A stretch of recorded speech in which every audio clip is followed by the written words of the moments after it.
lugar a todos los trabajadores y trabajadoras de la universidad, de las distintas áreas, de la Secretaría General de Prensa, de Comunicación, de Protocolo, de Internacionales, de los departamentos académicos, de las carreras, de los institutos de investigación, porque la verdad es que organizar este tipo de jornadas a esta altura del año no es sencillo, y además, ahora voy a contar un poquito más, pero todos ustedes saben que estas jornadas no fueron organizadas de un día para el otro, sino que llevan muchos meses de trabajo, y por eso los 21 grupos, y por eso la cantidad de ponencias, y por eso también el volumen y la calidad de lo que se vivió hoy y lo que seguramente vamos a tener mañana en las jornadas.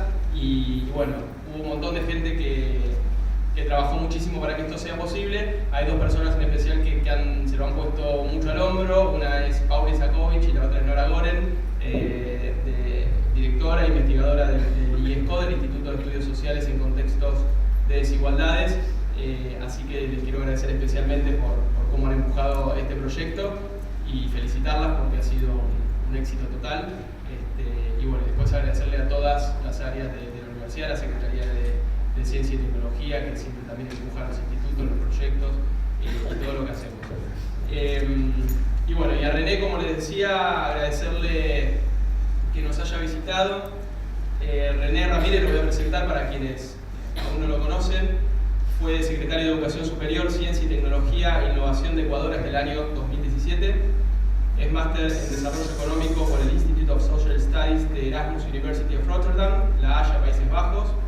Maestro en Gobierno y Políticas Públicas por la Facultad Latinoamericana en Ciencias Sociales, México. Y doctor en Sociología con especialización en Relaciones del Trabajo, Desigualdades Sociales y Sindicalismo por la Facultad de Economía, Universidad de Coimbra, Portugal. Sus líneas de investigación son estudios de pobreza, desigualdad, economía del conocimiento, educación superior, buen vivir, economía ecológica y uso del tiempo. En estas áreas cuenta con libros publicados y numerosos artículos en revistas especializadas. Actualmente se desarrolla como coordinador del eje temático la investigación científica y tecnológica y la innovación como motor del desarrollo humano, social y económico para América Latina y el Caribe de UNESCO y ESAL, donde dirige la cátedra UNESCO Libertad de Expresión y Sociedades de los Conocimientos. Y en ese marco es que en Córdoba hemos estado intercambiando algunas ideas y trabajando con René y con otros colegas de universidades nacionales, y hemos conformado un grupo que se llama CONOSUR, en el que participamos activamente. Acá va a mirar Alejandra, que trabaja activamente en eso, y del que René fue parte del germen de esa idea de armar un colaboratorio entre nuevas universidades argentinas del conurbano bonaerense para pensar desde nuestro lugar en algo que tiene que ver con la conferencia de René hoy, ¿no? con el pensamiento autónomo y pertinente y no subordinado. Así que me parecía también importante destacar la visita de René no como un visitante simplemente que viene a hacer la apertura de unas jornadas, sino como un académico de lustre que está encargado de un eje, tal vez el único eje de la CREX 2018 en el que se pudo avanzar un poquito más en relación a lo que se había trabajado en Cartagena en 2008, y que es una tarea que continúa, no sin resistencia seguramente, porque el contexto no solamente argentino, sino regional, no sé si lo sabe René, no es el más propicio, pero se está dando esa pelea en ese lugar, y es muy importante para nosotros contar con esa representación de René y tenerlo también trabajando codo a codo en proyectos de universidades públicas argentinas, de nuevas universidades públicas argentinas que también tenemos mucho para decir y mucho que romper del statu quo de nuestro sistema universitario, que tal vez visto de afuera tiene un montón de virtudes, como la gratuidad, pero visto desde adentro tenemos obviamente muchas cosas para mejorar, y así tiene que ser. Y es un poco lo que siempre decimos que es la responsabilidad que tenemos las nuevas instituciones como la UNPAS. Y el segundo punto es, antes de darle la palabra a René, cuya conferencia se titula Ignorancia Dependiente o Autonomía Cognitiva Emancipadora, América Latina y el Caribe en una encrucijada histórica. referirme a dos breves cuestiones vinculadas con esto, que una tiene que ver con cuál es el rol y un poco también muy brevemente la historia del sistema universitario argentino en este punto y de la Universidad Nacional de José Cepaz en particular. Me parece que amerita, si hablamos de autonomía cognitiva emancipadora, a 69 años, y el año que viene cumplimos 70 años, no solamente del decreto de eliminación de los aranceles universitarios por parte de la presidencia de Perón, que triplicó la cantidad de estudiantes universitarios en Argentina, y ese proceso después, si lo comparamos, obviamente con esa impronta peronista, fue replicado por los gobiernos de Néstor y Cristina, porque en 2013 en el sistema universitario argentino había alrededor de 1.200.000 estudiantes, hoy tenemos alrededor de 2 millones de estudiantes, o sea que casi se duplicó ese número, en un caso por la política de desarancelamiento, o de eliminación de los aranceles universitarios, en el otro caso con la creación de una veintena de universidades nacionales y provinciales, con una política también de ayuda económica y de becas específicas para que los estudiantes y las estudiantes puedan acceder y continuar sus estudios universitarios, y obviamente con una coyuntura política y social que permitía y daban ganas de estudiar carreras duras porque había trabajo, porque había producción, porque había mercado interno. No es solamente mirar la foto chiquita de la universidad o del sistema universitario, sino que obviamente en ambos periodos hubieron contextos propicios para el crecimiento de la universidad y para el desarrollo de un pensamiento autónomo. Y en este sentido, el año que viene también vamos a estar celebrando en nuestro país el 70 aniversario de la Constitución Nacional de 1949, que fue la primera, porque antes de la reforma de 1994, que receptó el concepto de autonomía universitaria a nivel constitucional, con otra impronta, seguramente, con más contenido que el artículo de la Constitución de 1994, que se refiere a la autonomía universitaria y dejando amplitud de posibles interpretaciones. Y en esa Constitución de 1949 se veía también el rol de las universidades públicas argentinas como parte del desarrollo nacional y la importancia de que lo que se hace en las universidades, lo que se estudia en las universidades, lo que se investiga en las universidades argentinas tenga pertinencia con su contexto social, con su contexto político, con su contexto regional. Así que me parece que la historia del sistema universitario argentino tiene algo para decir en relación a la lucha por el pensamiento propio, por esta emancipación en términos de investigación y transferencia. Y las nuevas universidades, para ya referirnos al rol de la Universidad Nacional de José Cepaz y tantas otras que fuimos creadas en la última etapa, en los gobiernos de Néstor y de Cristina Kirchner, tenemos la oportunidad y también la obligación de venir a romper ciertos esquemas que, como decía, han quedado congelados de alguna manera con un sistema un poco más tradicional. Nos atraviesa hoy una coyuntura que no es de crecimiento ni de expansión del sistema universitario argentino, más bien todo lo contrario, pero en el que orgullosamente creo que desde nuestra universidad podemos decir que a pesar de todo eso hemos logrado en un tema que es muy difícil crecer, porque se produce un fenómeno que es a mayor producción científica, mayor incentivos o mayor recursos por parte del Estado, de organismos para que se continúe creciendo. Y cuando una universidad está recién dando sus primeros pasos, que aún no tiene investigadores radicados, no tiene tradición de investigación, no tiene demasiado para mostrar y por lo tanto nadie aporta recursos, y si nadie aporta recursos no se puede generar. Entonces la verdad es que cuando nosotros comenzamos la gestión en esta universidad nos encontramos con un panorama interno de muchas ganas, pero no tener demasiadas herramientas para poder dar los primeros pasos en materia de investigación, y un contexto nacional que estaba, digamos, dando la marcha atrás, poniendo la reversa. Y sin embargo, Acá tengo una lista bastante larga de todo lo que hemos hecho, que no la voy a enumerar, pero la voy a buscar para no olvidarme de algunas cosas importantes, pero creo que paso a paso hemos podido ir superando obstáculos. Empezamos con de ideas a proyectos, ya ni siquiera una convocatoria a proyectos de investigación, sino convocatorias a ideas para ayudar a los docentes investigadores a hacer los primeros proyectos de investigación. Luego pudimos sí tener nuestras primeras convocatorias con recursos propios a proyectos de investigación. Luego, cuando eso ya empezó a tomar un poquito de cuerpo, apostamos por la creación de los 3 institutos de investigación de la universidad, uno de los cuales está organizando estas jornadas con muchos de sus investigadores e investigadoras. Tuvimos los primeros subsidios de la Agencia Nacional de Promoción Científica y Tecnológica. Tenemos ya investigadores radicados que son de CONICET y de SIC. Tenemos becas estímulos del CIM para vocaciones científicas. Hemos logrado también becas para maestría y doctorado por parte del CIN.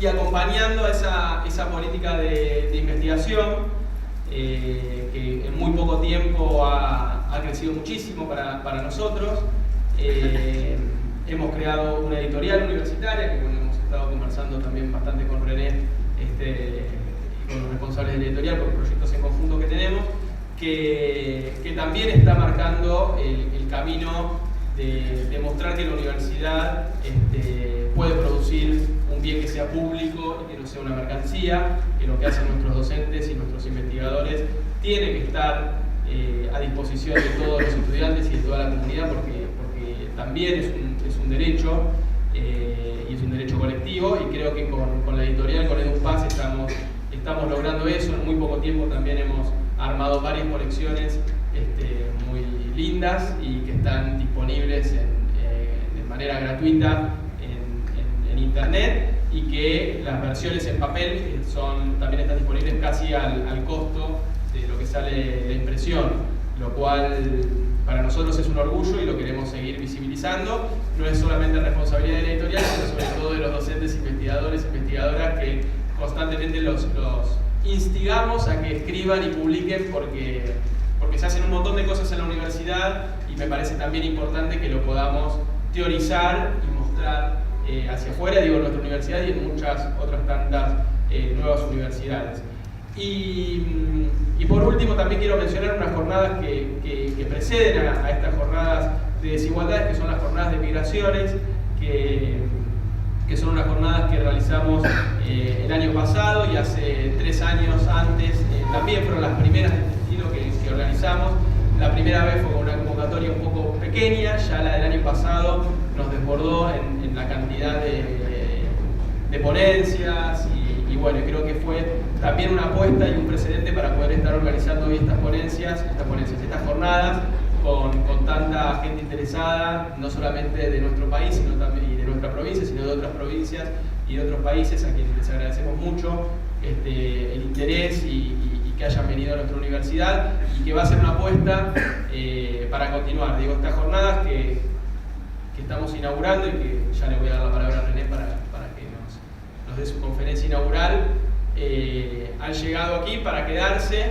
Los temas que aborda, que son democracia y desigualdades, no pueden tener más actualidad, y más para nuestra América Latina, pensando no solamente la democracia como una democracia formal, sino como una democracia real, que tenga verdadera participación popular, y que esa representación popular vea en resultados concretos de políticas para las mayorías y no para las minorías. Y creo que en ese sentido, en la región estamos viviendo una enorme crisis del sistema de representación democrática, más allá de los matices de cada uno de los países. Creo que se puede decir que estamos en toda la región viviendo una crisis de representación democrática, y ni hablar en materia de desigualdades. Entonces, me parece que desde lo profundo del conurbano poder estar organizando este tipo de jornadas, dar la pauta de que tenemos la idea de pensar autónomamente, desarrollar un pensamiento propio, y bueno, estas van a ser las primeras jornadas de muchas para poder seguir discutiendo estos temas. Así que les agradezco a todos y todas muchísimo por el trabajo y por el interés, y a René por haber aceptado la invitación. Muchísimas gracias. Hubo una desacoplamiento entre la innovación regional versus la mundial. Como bien había señalado, las tasas de crecimiento, por ejemplo, a nivel mundial de los temas de innovación fue el 191%, América Latina permaneció completamente estancada, y otros países que se encontraban en mismos niveles de América Latina empezaron a despuntar, ¿no? Lo que te está generando un incremento de la brecha a nivel mundial. De hecho, yo le llamo, en otro artículo que escribí, lo que se está dando son estrangulamientos tecnocognitivos, ¿no? Justamente disfrutando el sentido con lo que la CEPAL le llamó estrangulamientos externos. ¿A qué se refiere con esto? Al tema de los problemas de las divisas en términos de balanza comercial. Nosotros, si es que tenemos bunes de commodities, no necesariamente vamos a tener un estrangulamiento comercial, ¿no? Si es que cambian en este caso los precios. Pero lo que sí, a pesar de cualquier tipo de precio que esté, si es que no existe un cambio en la matriz productiva, lo que sí vamos a seguir teniendo cada vez más es que no apostamos a la investigación, a la ciencia, a la educación superior, a la tecnología, van a ser los estrangulamientos tecnocognitivos que siguen aumentando cada vez más, ¿no? Entonces, es necesario encontrar también otro tipo de herramientas de análisis que trasciendan a los análisis monetarios, en donde se pueda visibilizar, y yo creo que el tema del conocimiento es uno de estos, donde se pueda visibilizar lo que está pasando en la relación de la producción de desigualdades a nivel norte-sur. El otro tema que es fundamental son los desacoplamientos de información, ¿no? ¿A qué me refiero con esto? Los desacoplamientos de información tienen que ver con que primero existe un bajo nivel todavía tenemos como continente no los niveles de educación en términos de educación superior que se debería tener, son bajos. Si es que hablamos donde se genera conocimiento a nivel de posgrado, no llegan ni al 8%, 9%, 1% de doctorados y 8% de maestrías, pero la mayoría de las maestrías son maestrías profesionalizantes, ¿no? No necesariamente de generación de conocimiento. Tenemos una universidad en donde no está en el centro, y aquí para mí existe una falsa dicotomía que además te está generando clases sociales dentro de las universidades entre investigadores y docentes, ¿no? Pensando mucho en la perspectiva completamente de una universidad napoleónica, en donde, ¿y por qué digo falsa dicotomía? Porque uno puede tener una pedagogía que enseñe mientras se busca la verdad, como parte del proceso de enseñar a procesos de investigación, ¿no? Entonces, y en términos disciplinarios, a nivel regional en América Latina, el 33%, por ejemplo, de las áreas están en administración de empresas, ¿no? Y administración de empresas, ¿por qué digo este ejemplo? También están en derecho. ¿Por qué doy este ejemplo? Porque estos tipos de carreras, ¿qué van a administrar? ¿No? Si es que no se genera en este caso las empresas para ser administradas, ¿no? Y estas empresas vienen por el lado de otro tipo de aristas, ¿no? También una área que está muy venida menos en América Latina tiene que ver con las humanidades, ¿no? Tiene que ver con las artes, produciendo además otra cosa que no se rompe, esta hiperdisciplinización, disciplinas de compartimentos, ¿no? Que es necesario romper e irse a otro tipo de pedagogía, ¿no? Una pedagogía que busque un diálogo entre muchas disciplinas, y no solo eso, sino que sea una cuestión completamente transdisciplinaria. Y esto es importante señalar porque también hay que apuntar cuando uno busca una reformas radicales en el tipo de ciencia que se hace, ¿no? De hecho, la ciencia que se hace a nivel mundial, muy ligado al tema del capitalismo, tiene que ver con una ciencia hiperdisciplinar en las cuales se pierde una mirada holística de las sociedades y del mundo. Yo suelo decir, y el mayor ejemplo es el auge de la nanotecnología, ¿no? Digo, vamos a salvar las hormigas, pero vamos a perder todo el ecosistema, ¿no? Porque se deja de ver justamente al mundo, a los ecosistemas, a la humanidad. Entonces es necesario buscar en las reformas institucionales internas y a nivel macro también, cómo volvemos a fusionar, por ejemplo, ciencia y arte, ¿no? Cómo volvemos a fusionar el impacto de la ciencia en la sociedad, ¿no? Entonces, esto ha producido, y el otro tema es la desconexión de la producción científica de nuestros países en el contexto mundial, ¿no? Primero, no nos integramos en redes de investigación para investigar problemas comunes, haciendo economías de escala, ¿no? Que deberíamos hacer, porque además no tenemos todos los recursos para invertir como se invierte en otras partes del mundo. Tampoco nos conectamos a nivel mundial. El nivel de construcción de conocimiento en red de América Latina es igual al de África, ¿no? De acuerdo a la información que hemos procesado. Entonces, y ahora el conocimiento ya no se hace individualmente, sino es de hecho más de una manera común. Es por eso que uno de los planteamientos justamente en las discusiones que hemos tenido con el sistema universitario regional es la necesidad de que esta ciencia, que es una nueva ciencia, busque construir integración latinoamericana, ¿no? Y eso empieza por saber identificar cuáles son problemas comunes, ¿no? Que trascienden a las fronteras y poder generar los espacios institucionales de articulación de una movilidad que te vaya generando poco a poco algo que se propuso en UNASUR, que es una ciudadanía latinoamericana y caribeña, ¿no? Pero empujar desde abajo, ¿no? A mí no me cabe la menor duda que ahora es muy difícil producir integración a través de los estados. Vean cómo está UNASUR, vean cómo está CELAC, ¿no? ¿De dónde tiene que producirse? ¿No? Tiene que producirse justamente de otras esferas que no necesariamente pasen por el lado gubernamental o estatal. Y uno de esos es la universidad, sin lugar a dudas, ¿no?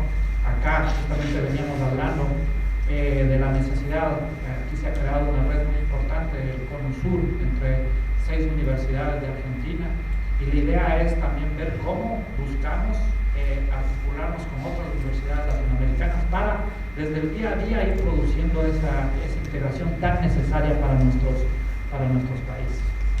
Ahora bien, uno tiene que tomar la decisión, una vez más, cuál es la ruta histórica que quiere hacer.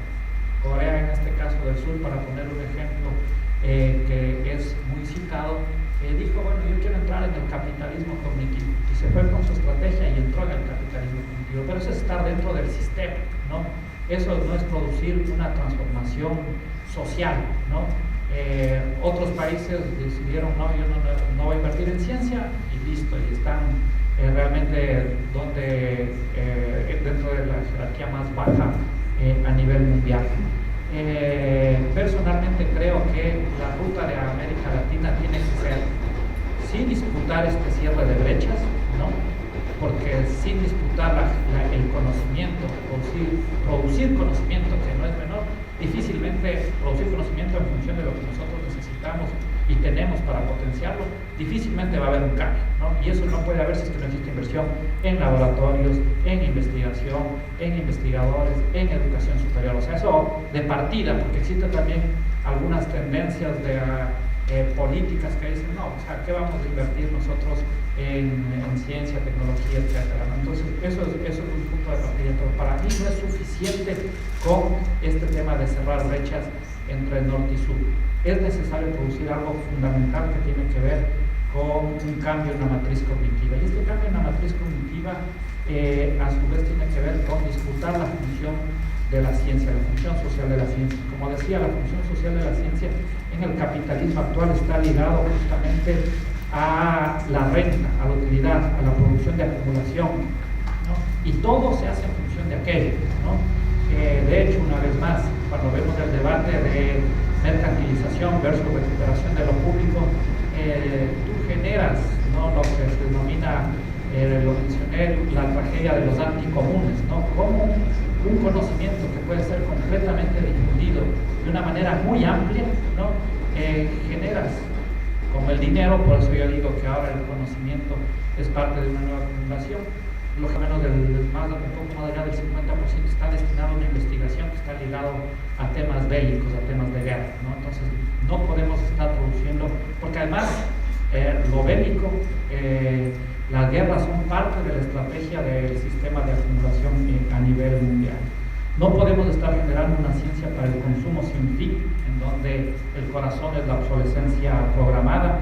Lo que hay que generar es justamente una ciencia para la sostenibilidad ambiental, para disputar cambio de sentidos comunes y para producir una justicia intergeneracional, ¿no? No podemos solo producir una ciencia inductiva, ¿no? Sino es necesario que se dé una ciencia justamente inductiva, deductiva, para que pueda haber un debate más desde lo micro al impacto global que se tiene dentro de no solo la civilización, sino también dentro de los ecosistemas. Tenemos que pasar de una ciencia de lo monodisciplinario a lo interdisciplinario. Tenemos que pasar de una ciencia sin artes, sin humanidades, a un diálogo de arte y ciencia. Y tenemos que romper esta ciencia que produce lo que Boaventura llama epistemicidios, ¿no? Que no debate con el resto de saberes que existe dentro de la sociedad, ¿no? Una ciencia que tenga un diálogo en igualdad epistémica con otros saberes, ¿no? Y que produzca justamente otro tipo de ciudadanía. Y aquí, en este marco, quizás es necesario para plantear algunos temas importantes para terminar. Tiene que ver con, lo primero es recuperar una institucionalidad que a través de no solo las normativas, ¿no? Sino en la propia gestión, busque recuperar el sentido público y común del conocimiento, ¿no? Y esto empieza por dar la disputa desde las normativas de propiedad intelectual, ¿no? Hasta la institucionalidad que se genera, ¿no? Nosotros en Ecuador lo hicimos. De hecho, le llamamos el Código de Economía Social de los Conocimientos, la Creatividad y la Innovación, en donde juntamos en un solo código propiedad intelectual, en este caso ciencia, tecnología e innovación, y uno de sus primeros artículos ya busca recuperar. Tampoco podemos decir no vamos a tener códigos de propiedad intelectual o leyes de propiedad intelectual, porque quedas completamente fuera del debate mundial, quedas aislado, porque ahora el comercio se basa en aquello. Pero si uno puede buscar de cierta manera las flexibilidades que te permitan dar esa articulación para recuperar el sentido público y común. Nosotros decíamos, y le dimos la vuelta de cierta manera, y es el principio de este marco normativo, es la propiedad intelectual es la excepción al dominio público, ¿no? Es decir, todo es público y esto es la excepción, ¿no? Que es diferente a la perspectiva. ¿Por qué? Porque tenemos que recuperar como parte de la disputa política, y estos marcos normativos deberían ser, desde mi punto de vista, regionales. Pude ser presidente de la CELAC en el área de ciencia y tecnología, y propusimos, cuando presidente pro tempore, y propusimos crear un tratado mundial de la ciencia, la tecnología e innovación, pero visto desde las necesidades del sur, no de estas otras normativas que lo que te generan son mayores niveles de dependencia, ¿no? Es necesario entrar en el tema de la industria de la distribución de la ciencia, que es uno de los negocios más rentables dentro de este capitalismo. De hecho, las grandes editoriales tienen mayores utilidades que Apple, que Google y que BMW. Solo los académicos no nos damos cuenta a veces o nos damos cuenta, pero igual seguimos el juego, que escribimos gratis, somos lectores gratis, y realmente inclusive me imagino que les deben haber pasado a muchos de ustedes que para tener su propio artículo les toca volver a pagar por el artículo que está privatizado en las grandes editoriales. Obviamente es un negocio completamente perfecto de estas editoriales, entonces es necesario entrar en la disputa de la industria de distribución de la ciencia. Es necesario construir una nueva institucionalidad, como lo había señalado, romper la dicotomía conocimiento-biodiversidad para evitar procesos de biopiratería. A nivel de universidad, yo suelo señalar, es necesario tener una universidad humilde, ¿no? ¿A qué me refiero con humilde? ¿No? Que no esté en la torre de marfil, ¿no? Sino que esté una universidad en la sociedad, pero que también la sociedad esté dentro de la universidad. Y eso implica repensar los marcos institucionales de la universidad. Conozco que algunas universidades ya lo han hecho, lo han implementado, ¿no? El mismo concepto que se suele señalar muestra a veces esa arrogancia, suelo decir, del extensionismo, ¿no? Yo soy el que sé y voy al territorio, no puedo aprender nada del territorio. De hecho, ¿no? Si es que uno ve, y suelo señalar este ejemplo porque es necesario romper con las matrices de ciertas lógicas epistémicas que generan jerarquías de poder. Desde mi punto de vista, las innovaciones que se han producido en la sociedad son las que en América Latina, en la década ganada, son innovaciones que apuntan a dar grandes disputas de transformaciones, no solo de la región, sino civilizatorias, ¿no? Y sin embargo, las universidades han estado muchas veces a espaldas de estas disputas, ¿no? Si es que uno ve la jerarquía mundial, los famosos rankings, debo decir, América Latina en términos tecnológicos está abajo en los rankings de innovación tecnológica, ¿no? Pero si es que uno utilizaría otra métrica de innovaciones sociales, América Latina debería estar entre los países de mayor nivel de innovaciones sociales, ¿no? Suelo poner el ejemplo de frente al ecocidio, ¿no? O frente al cambio climático, donde se produjo algo que puede poner un freno, y de hecho no quieren que prospere porque justamente esto sería poner un freno, porque la acumulación del capital está en función de la depredación del medio ambiente, ¿no? ¿Dónde se produjo la propuesta de derechos de la naturaleza? En América Latina, ¿no? Frente al tema de la xenofobia, frente al tema de las crisis humanitarias, frente al tema de las políticas antimigratorias, en América Latina se produjo el debate de buscar construir ciudadanía universal, o ciudadanía, en este caso regional, sudamericana, ¿no? Y podrían poner otro tipo de ejemplos. Frente a la era de los combustibles fósiles, en América Latina se propuso que es más importante la biodiversidad que los combustibles fósiles y mantener el crudo bajo tierra, ¿no? Y estas son propuestas que han venido de luchas sociales, ¿no? Entonces, por eso es necesario producir no el principio de extensionismo, sino el principio de interdependencia cognitiva, ¿no? En donde aprendamos todos de todos, buscando hacer otro tipo de ciencia y donde reconozcamos otro tipo de saberes que de hecho existen en la sociedad y que muchas veces los académicos, los científicos creemos que puede haber algo así como neutralidad, ¿no? Que no existe tal, ¿no? Entonces es necesario justamente que se dé un quiebre epistémico en las instituciones que generan un conocimiento, en donde permita realmente una democracia y una igualdad epistémica fundamental para producir un cambio social. Aquí se da una paradoja intertemporal del conocimiento, en la cual la ciencia generalmente es vista a nivel de futuro, ¿no? Pero si es que uno, ¿no? Alguien que se oponga a la ciencia, cosa que lamentablemente ahora, y es lo más preocupante, ¿no? Que está pasando, que antes de decir que te pones a la ciencia o al conocimiento es parte de un oscurantismo social, ahora ya no existe ni siquiera ese miedo. Vemos lo que pasa en Brasil con Bolsonaro, ¿no? Por decir un nombre.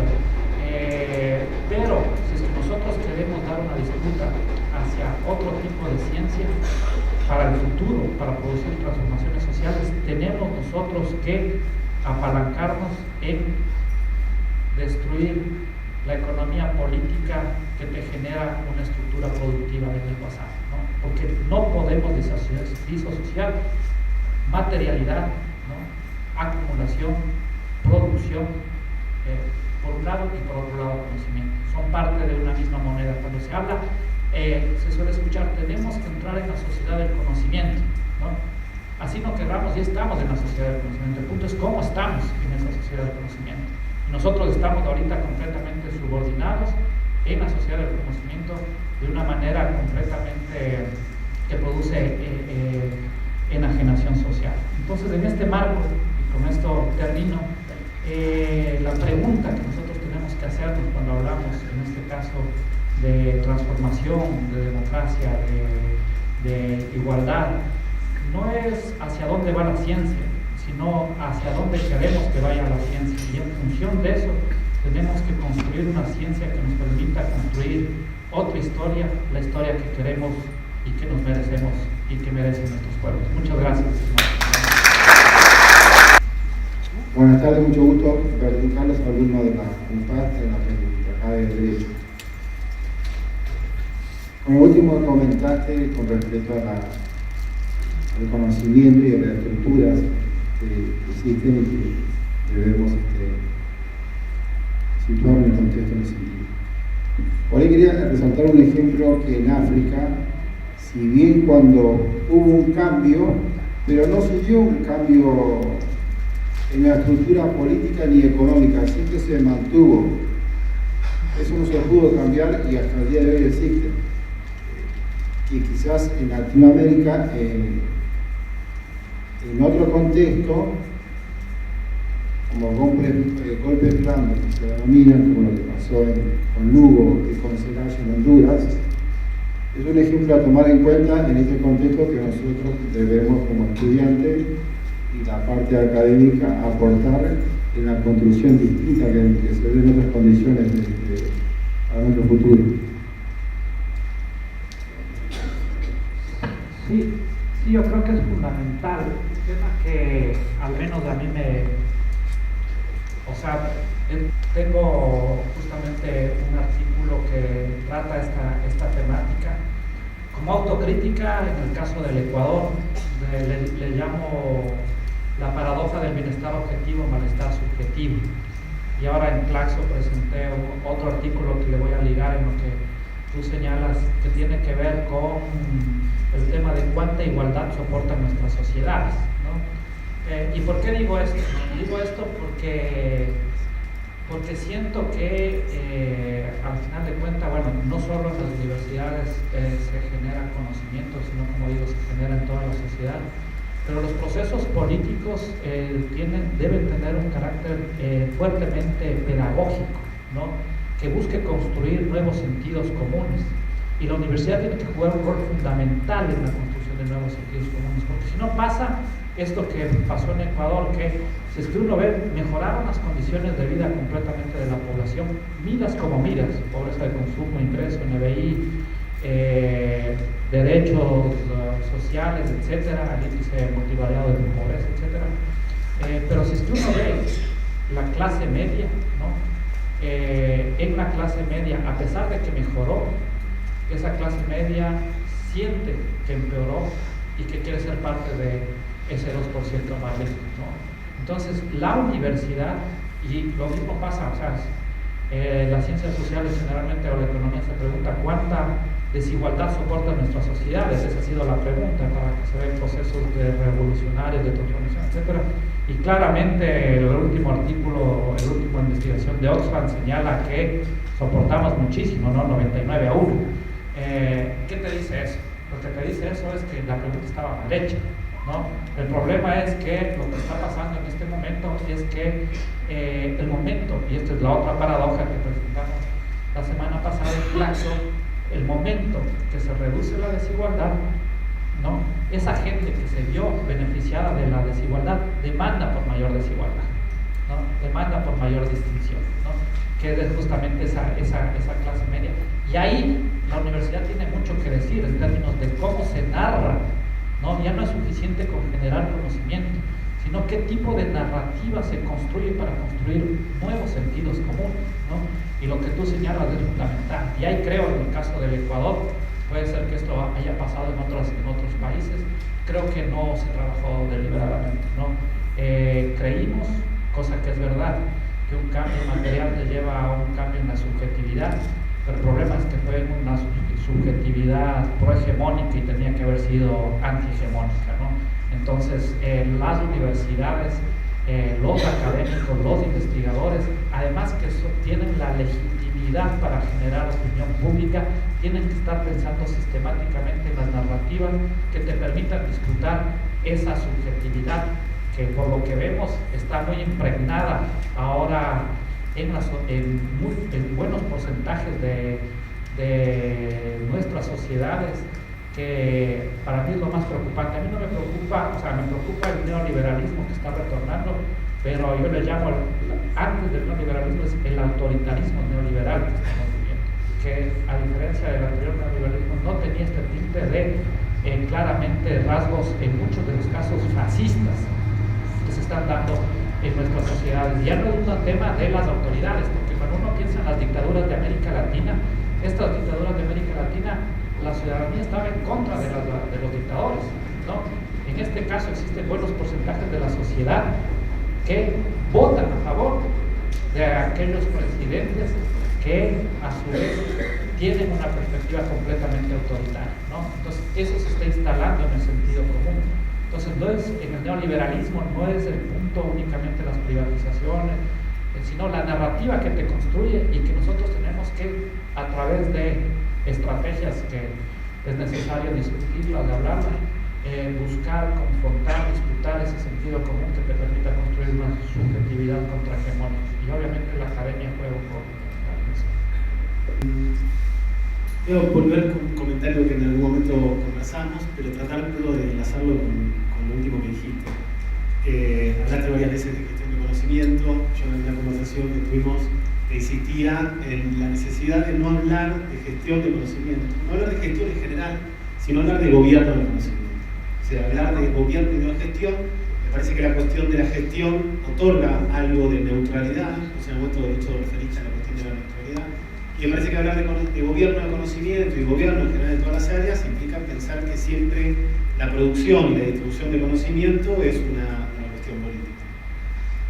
Y pensando también, tratando de vincular eso con otro comentario que estaba pensando en términos de lo que vos insistís en la discusión epistemológica y de construcción de sentido común, y esto es algo, digamos, para vos, pero también para todos los que estamos acá, me parece que hay algo, por lo menos de las nuevas universidades en la Argentina, que pensamos muy bien e insistimos mucho en habilitar espacios de derecho de universidad a poblaciones, territorios y personas que tradicionalmente estuvieron excluidas históricamente del sistema universitario, y en ese sentido pensamos, me parece, carreras profesionalistas vinculadas en principio con una incorporación al mercado de trabajo y con un ascenso en términos de movilidad social.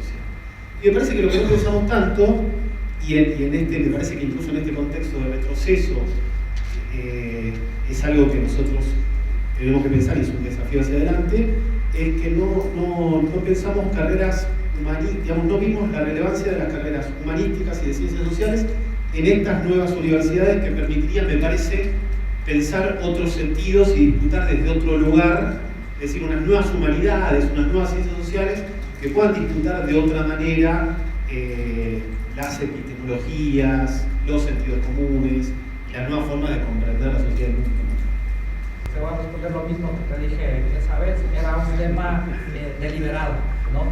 Para justamente llamar la atención, porque generalmente se habla desde la administración, desde el punto de vista de la administración, ¿no? Me parece que es correcto tratarlo del gobierno de los conocimientos, ¿no?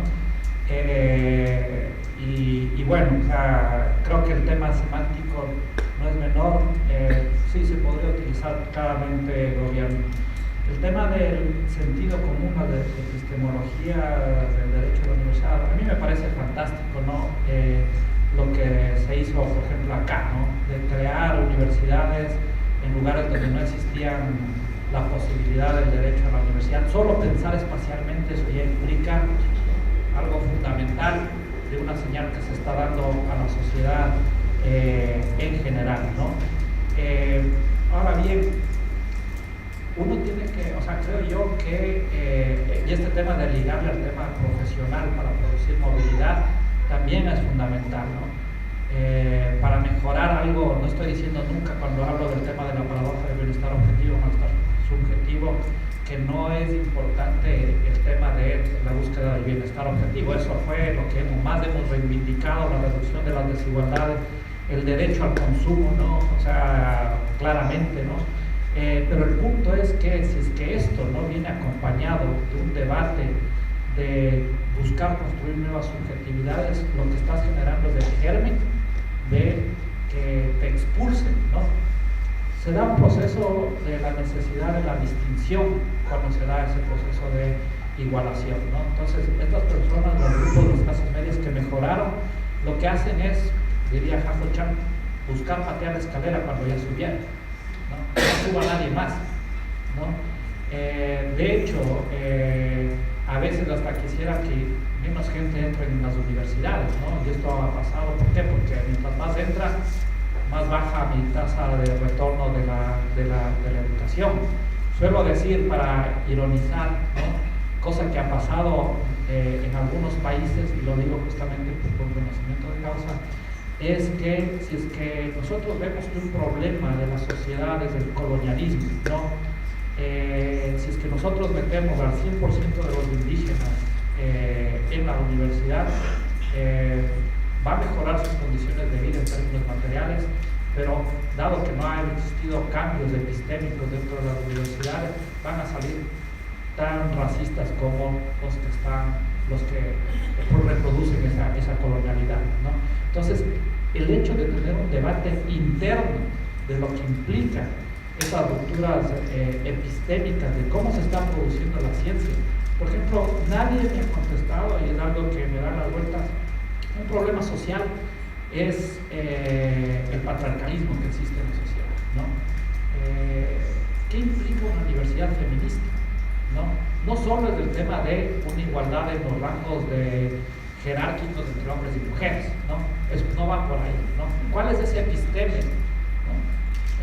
O también señalar en términos de la propia universidad, se puede producir una universidad no colonial cuando las raíces de la universidad son coloniales, en el caso de América Latina, ¿no? A veces sospecho que no, a veces sospecho que no, pero hay que dar la disputa.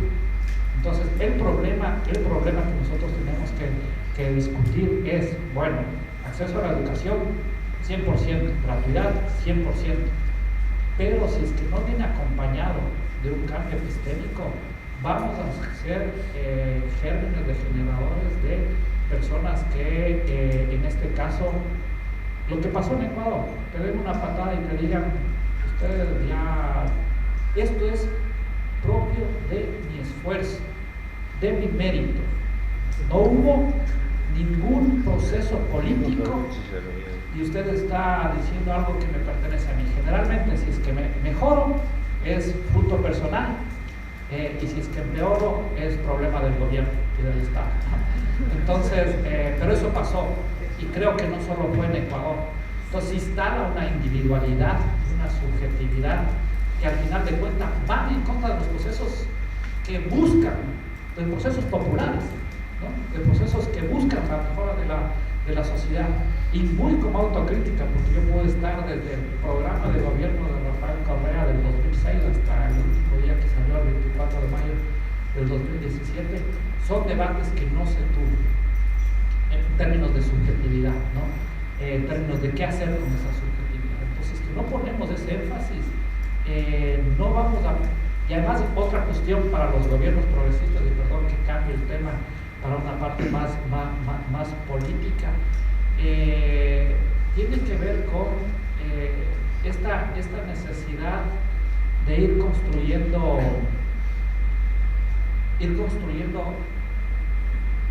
no solo una perspectiva desarrollista, llamémoslo así, sino ir construyendo otro tipo, dar la disputa de estos otros sentidos comunes en la democracia, en las políticas productivas, en las otras esferas, ¿no? Porque además, si no caemos en esta cuestión de que buscamos construir otro sentido común, pero con los mismos espacios, lo que terminan es reproduciendo no ciudadanos, sino más consumidores, ¿no? Y eso es un problema, ¿no? Eso fue un problema para el Ecuador en este caso, y que remontar eso cuando construiste, o sea, en Ecuador el incremento de la clase media fue brutal, ¿no? Eso tiene un impacto en términos políticos, que cómo recuperamos eso y cómo no dependemos. Pienso en México, inclusive pienso en una discusión que tuvimos ahora en México sobre las fábricas recuperadas, ¿no? Que para que surja la izquierda tiene que haber un deterioro de la materialidad de la sociedad brutal, ¿no? No podemos tener un proyecto que dependa de estar ya, tocar fondo, ¿no? Como proyecto político. No podemos tener un proyecto político, tenemos que construir un proyecto político justamente que pueda dar a la sociedad más allá de tocar ese fondo. Aquí había, ¿y por qué me refiero a las fábricas recuperadas? Porque se señalaba en esta investigación que reivindicaba, en este caso el investigador, viva la economía social de las fábricas recuperadas, pero el gráfico era que había más fábricas recuperadas a medida de que había mayor deterioro de la sociedad. Entonces, lo que estamos reivindicando, entonces hagamos política para que todo se vaya a al inframundo, ¿no? Para que surja en este caso esta nueva economía, ¿no? Entonces, a eso me refiero con otro tipo de economías que te permitan generar algo que sea, y además hay algo que a mí me preocupa muchísimo, es que siento que las narrativas que nos llevaron, y ahí la academia tiene mucho para crear, por eso yo creo inclusive más que una universidad para el desarrollo de tecnologías, es una universidad de ideas, ¿no? ¿Cómo tú vuelves a construir nuevas narrativas que vuelvan a seducir a la población, ¿no? Porque siento que siendo las mismas problemáticas, con el mismo discurso, no necesariamente se va a llegar, más de momentos de completa polarización que existen dentro de la sociedad, ¿no? Entonces ahí la academia y las ciencias sociales y el arte para mí juegan un rol fundamental en esto, ¿no? Fundamental en esto, y hay que poner en prioridad a uno para repensar cómo volver a traer a la construcción de procesos políticos populares, ¿no? Yo comparto mucho el diagnóstico que vos hacés. Una de las fallas de los procesos populares fue haber creado sujetos consumidores. Y de hecho, en varias de las narrativas de los distintos presidentes, uno de los grandes méritos fue crear una clase media que consumiera. Y eso después en definitiva terminó saliendo mal en términos de resultados electorales y de construcción política y de narrativas sobre qué eran las cosas que estaban pasando. Entonces, me parece que hay un punto que es interesante en, bueno, el rol que tienen las ciencias sociales en cómo nominar, en cómo nombrar, en cómo relatar ese tipo de procesos que se viven. ¿Sí? No puede ser que lo único que digamos es que aumentó el consumo, que más gente se pudo ir de vacaciones. Digamos, si las ciencias sociales utilizan la gramática del neoliberalismo para reivindicar los logros de los gobiernos populares, me parece que hay una trampa difícil de salir. Ahora, también me parece que hay una trampa en pensar que eso, digamos, que la subjetividad se juega solamente en cómo nos narramos y cómo nos nombramos. Porque en definitiva, si lo que van a hacer las universidades es crear profesionales que se inserten en un mercado laboral para que en definitiva puedan acceder a cierto consumo, por más que las ciencias sociales quieran narrar de otra manera, hay una base material, y en general todos tenemos una mirada de izquierda sobre estas cosas, que va a perforar esa gramática, va a perforar esa información. Entonces, ¿no te parece que a veces hacemos un poco de trampa en el sentido de tener como diagnósticos más materialistas sobre algunas vinculaciones entre ciencia y economía, o entre mercado de trabajo y economía, y al momento de pensar la subjetividad creemos que se puede resolver con unas narraciones un poco más innovadoras? ¿No te parece que a veces nos hacemos trampas a nosotros mismos para pensar la salida de eso? Yo creo que no siento que nos hagamos trampa, o sea, quizás en ciertos debates sí, pero creo que no se hizo lo que en el caso del Ecuador se decía que se tenía que hacer, ¿no? Y que tiene que ver con que la disputa de la subjetividad está en la materialidad, la disputa de la materialidad, y no hay nada más estructural que lo subjetivo, ¿no? Y aquí, por ejemplo, si es que uno ve el tema de lo que se propone, y voy a hablar de Ecuador, ¿no? Se propone con respecto, porque en Ecuador se propone la sociedad del buen vivir o la sociedad del suma causal, ¿no? Y yo creo que eso es ir más allá de la perspectiva desarrollista, ¿no? Que tiene que ver, de pasar del antropocentrismo al biocentrismo, ¿no? Pasar del colonialismo a la construcción del Estado plurinacional e intercultural, pasar del capitalismo a una economía social y solidaria, pasar del patriarcalismo a una sociedad feminista. Eso te dice la Constitución, ¿no? Y los límites que tuvimos es que no se implementó con la fuerza que te decía la voluntad social para hacer esos cambios, desde mi punto de vista. Y eso no es una trampa, o sea, eso está ahí y eso está en la materialidad. Si es que nosotros hablamos de un problema que se da en América Latina, que se da a nivel mundial, que existe diversidad y no se reconoce la diversidad, y tú estás planteando la construcción de un Estado plurinacional y multicultural y no lo haces, es un problema objetivo, ¿no? Si es que hablas del tema de la naturaleza y tienes una política que no reconoce y no trabaja pro derechos de la naturaleza, bueno, es un problema que más materialidad que la propia naturaleza, ¿no? La economía popular y solidaria, la economía social y solidaria que te dice la Constitución en el caso del Ecuador, no se profundizó como tenía que profundizarse, ¿no? Y eso es lo que te genera la subjetividad. O sea, no va a haber un cambio en la subjetividad porque tengas una mejor propaganda de Coca-Cola, ¿no?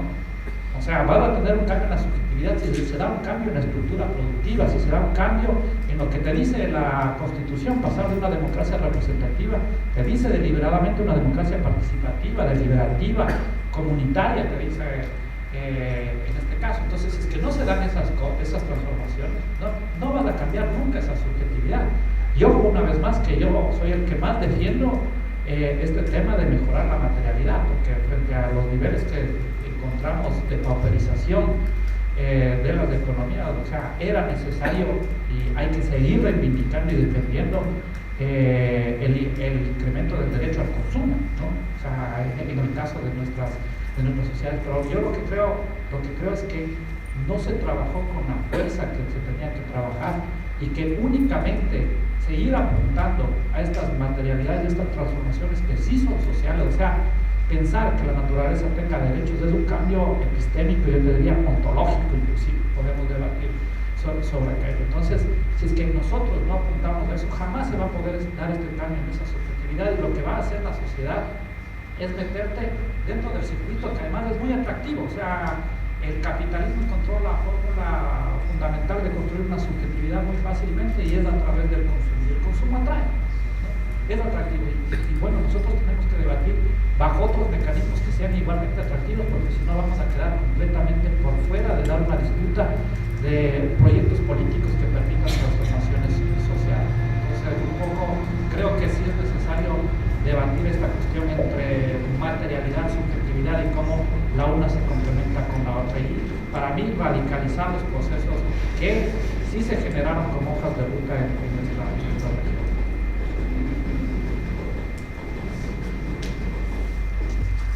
Venía escuchando ya las respuestas que eran la conferencia, pues las respuestas que venís dando, y especialmente en la respuesta que le daban recién a Mauro, y pensaba en Bolivia.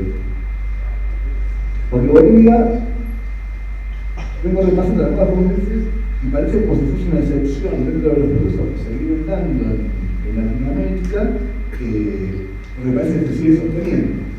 Entonces mi pregunta es, ¿qué te parece que se ha dado en Bolivia, aparte de tal vez tener un vicepresidente que activamente trabaja muchos de los temas que has planteado, que no se ha dado en el resto de la región? Debo también recordar ahí en este caso que en el caso del Ecuador la Revolución Ciudadana ganó las elecciones, ya que exista la traición en la política es otra cosa. Digo como parte del proceso, pero creo que justamente Bolivia lo que hizo es, bueno, obviamente Bolivia estaba muy abajo, ¿no? De hecho, por más que siga teniendo esos crecimientos, sigue siendo la mitad del PIB de Ecuador, ¿no? Entonces, eso ha ayudado muchísimo para empezar. Y tomaron decisiones radicales en términos de acumulación, ¿no? Por ejemplo, el tema de la nacionalización de la energía, ¿no? O sea, eso es brutal, ¿no? Entonces, eso ha permitido mucha redistribución. Pero además, al ser Evo indígena, ha posicionado también temas que están acordes con la población boliviana, ¿no? Que es la construcción del Estado plurinacional con mucha, por ejemplo, mayor fuerza que Ecuador, ¿no? Los temas ambientales han sido un problema, ¿no? Si bien existe la perspectiva de la Pachamama, el momento haya entrado un conflicto de carácter cualitativo entre desarrollo y medio ambiente, ¿no? Que le ha causado muchos problemas a Evo Morales. Y bueno, o sea, también hay que ver que son tiempos, ¿no? O sea, los tiempos que han estado los proyectos, te produce desgaste, y es obvio, ¿no? Si es que no hubiese desgaste, es que no existe nada tampoco, ¿no?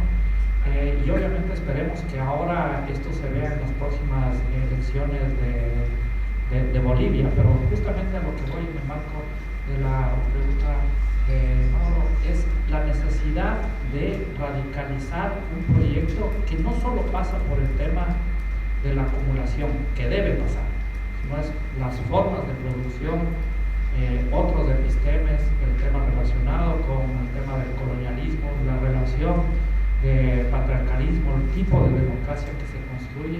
Y sí, uno podría ser en las diferentes aristas y ver cómo Bolivia sí entró mucho a otros debates que no se entró en otros países. Estoy pensando en, por ejemplo, Brasil, ¿no?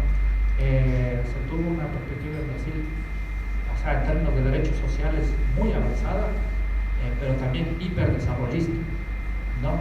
Entonces, yo creo que es necesario entrar a pensar qué implica las políticas que permitan la disputa, las políticas materiales, llamamos así, que implican cambios también en esa subjetividad, ¿no? Y obviamente ahí pasa por, en América Latina, algo que a mí me preocupa enormemente tiene que ver con el laicismo, ¿no? O sea, el tema de la religión, porque además, mientras uno esté en el espacio de la racionalidad, como por ejemplo en este tema del mérito, ¿no? O de la individualidad, vos puedes seguir tratando de convencer, ¿no?